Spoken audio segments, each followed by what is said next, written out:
Live from Fargo and serving you on TV, online, and on the go. This is Valley News Live at noon.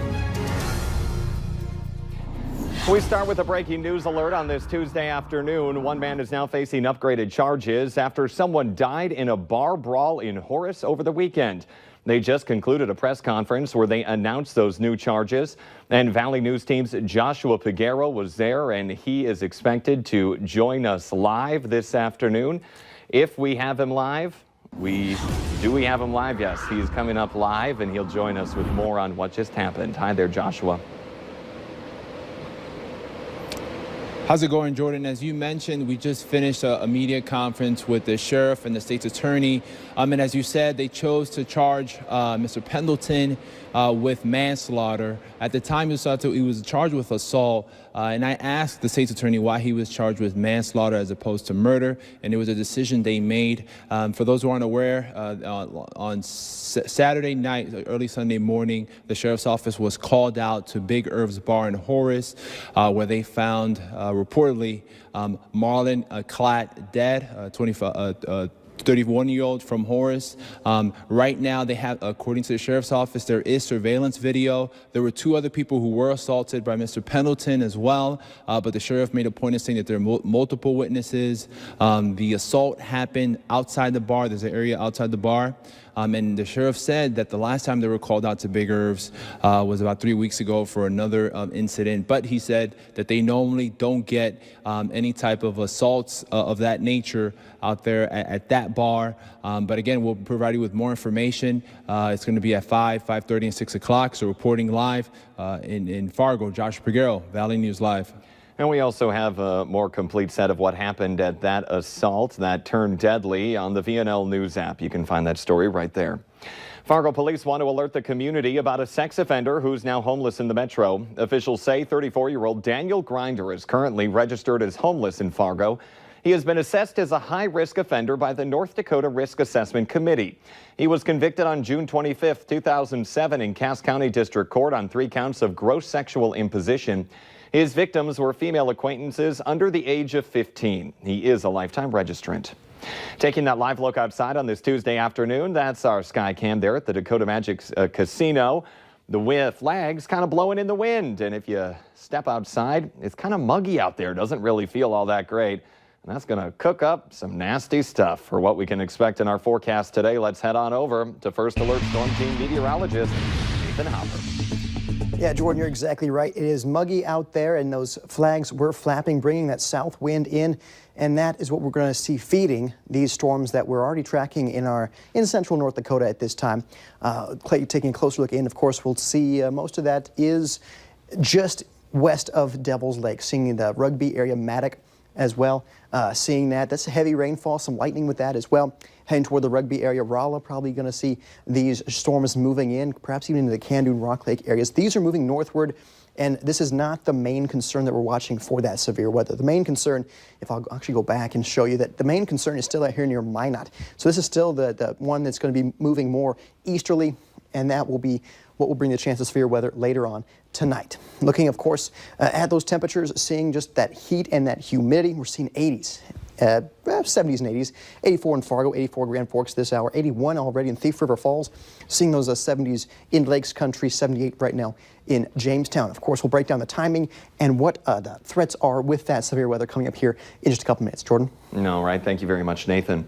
Fargo police nabbed a car prowler this morning and say there may be more victims. Officers were dispatched to that car prowler report in the area of the 1000 block of 23rd Street South just before midnight. Police say they arrested Sean Upsall and found some property in his possession that didn't belong to him, which he later admitted that he had stolen out of a parked car in that area. Now call police if you have your vehicle parked in that area. That was the 1000 block of 23rd Street South around 11:30 last night, and report if you have any items that were stolen. 2 Minnesota teenagers walked away from a late-night rollover, and seatbelts may have been what saved them from serious injury. State troopers say a 16-year-old girl from Duluth was driving on Highway 210 just south of Staples in Todd County around midnight when her car hit the ditch and then rolled. She and a 14-year-old passenger were both buckled up, and they were checked out at the scene, but neither were badly hurt.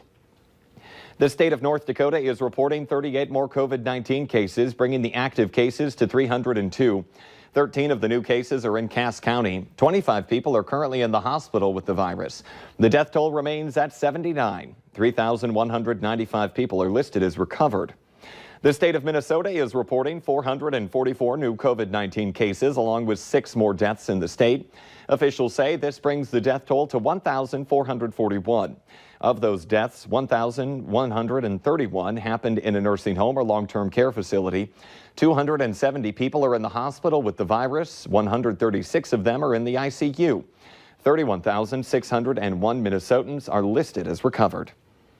Some disappointing news for holiday beachgoers. Much of the shoreline on the east, west, and Gulf Coast may be closed for Independence Day. Officials say they have no other good options with COVID-19 numbers spiking around the country. Sam Brock has more from Miami. In a matter of days, beaches on both sides of the country will be closed. They don't have the right to tell people that you can or cannot go. First South Florida and now Los Angeles, with the county putting the clamps on ocean access for the July 4th holiday weekend. This year, we have to think about saving lives. After recording its single biggest daily total, nearly 3,000 new cases, LA County overall now climbing past 100,000. The numbers not nearly as daunting as the reality for the Garay family. Richard Garay heartbroken after losing his father to COVID-19. 28 members of his family were diagnosed with the virus. Now governors in states strained from rising cases are trying to prevent future pain, including Arizona's head of state, who just pulled the plug on bars, gyms, and pools for a minimum of 30 days. We can't be under any illusion that this virus is going to go away on its own. Our expectation is that next week our numbers will be worse. 26 states are already seeing a rise in cases, with 11 looking at a sharp jump of 100% or more over the last 14 days. That includes Florida, rocked by a 5-fold increase in daily cases in 2 weeks, prompting the holiday beach closures that caught hotels like the famed Ocean Drive Clevelander off guard. Our hotel guests come to go to the beach. So now, most of our hotel guests have canceled their reservations. In other news in Florida this morning, the city of Jacksonville requiring masks now in indoor spaces, which could impact the Republican National Convention set to be held there in August. In Miami Beach, Sam Brock, NBC News. The governor of Florida says he's optimistic that more testing will help get the surge of cases under control. In our consumer alert this afternoon, Uber is reportedly in talks to buy Postmates for more than $2.5 billion, the latest in a series of moves to consolidate the food delivery business. Postmates has held talks with other possible buyers since at least last year. It's also still planning an IPO as early as this summer. A deal would boost Uber Eats, which has the second largest market share in the U.S. after DoorDash. Uber tried early this month to buy Grubhub, but was beaten out by European rival Just Eat Takeaway in a deal worth $7 billion. Coming up here at noon, some women are still nervous about going to a hospital amid a pandemic, so their birth plans are changing. Find out the new trend that more pregnant women are considering. But next, Nathan Hopper's in with a check of that first alert weather day on this Tuesday.